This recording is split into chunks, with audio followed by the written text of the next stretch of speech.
Advocate Suresh Babu, ഒറ്റ കാര്യം പറയാനുള്ളൂ. താങ്കൾ വളരെ സംശുദ്ധമായ രാഷ്ട്രീയ ജീവിതം നയിക്കുന്ന ഒരു വ്യക്തിയാണ്. എനിക്ക് താങ്കളോട് ബഹുമാനമാണ്.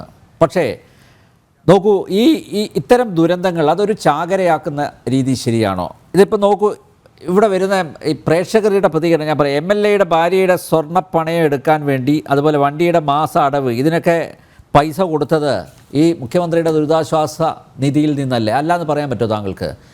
ഇപ്പോൾ അന്തരിച്ച ഒരു നേതാവുണ്ട്, താങ്കളുടെ പാർട്ടി നേതാവ് തന്നെ, എൻ്റെ അടുത്ത സുഹൃത്താണ്.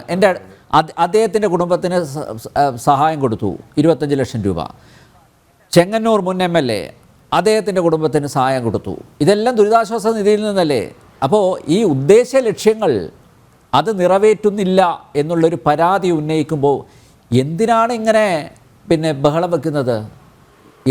എന്തിനാണ് അതിനെ വിമർശിക്കുന്നത്? അപ്പോൾ അതൊക്കെ യാഥാർത്ഥ്യങ്ങളായി നമ്മുടെ മുന്നിൽ ഉണ്ട്. അത് നമ്മൾ ഉൾക്കൊള്ളുകയല്ലേ വേണ്ട. അതുകൊണ്ട് ഇനി ഇത്തരം ദുരിതാശ്വാസ നിധിയിൽ നിന്ന് ഇങ്ങനെയുള്ള കാര്യങ്ങൾക്കായി രാഷ്ട്രീയ നേതാക്കന്മാരുടെ ഭാര്യമാർക്കും അതുപോലെ മക്കൾക്കും വേണ്ടി അല്ല ഈ പണം ചെലവഴിക്കുക. അത് യഥാർത്ഥ കൈകളിൽ തന്നെ എത്തും എന്ന ഉറപ്പ് ലഭിക്കണം. അത്രയേ ആഗ്രഹിക്കുന്നുള്ളൂ, അതേ ആവശ്യപ്പെടുന്നുള്ളൂ. ആ ഉറപ്പ് എന്താ കൊടുക്കാത്തത്? അങ്ങനെ ഒരു ഉറപ്പ് കൊടുക്കാൻ എന്തുകൊണ്ട് പറ്റുന്നില്ല? അങ്ങനെ ഒരു ഉറപ്പ് നൽകാൻ എന്തുകൊണ്ട് ഇടതുപക്ഷത്തിൻ്റെ പ്രതിനിധി എന്ന നിലയിൽ താങ്കൾക്ക് സാധിക്കുന്നില്ല?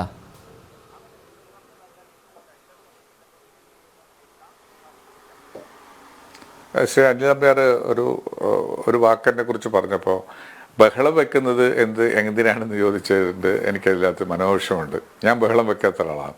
ഞാൻ ബഹളം വെക്കാൻ ആഗ്രഹിക്കുന്ന ഒരാളുമല്ല. ബഹളം വെക്കേണ്ടി വന്നിട്ടുണ്ടെങ്കിൽ അത് ഇങ്ങോട്ടുള്ള പ്രതികരണത്തിന്റെ പേരിൽ മാത്രമാണ്. ഒരു കാര്യം ഞാൻ പറയാം. അല്ല, അത് വിട്ട് അത് നിങ്ങളും ഞാനും തമ്മിൽ മാത്രം പറഞ്ഞിട്ടുള്ള ഒരു കാര്യമാണ്.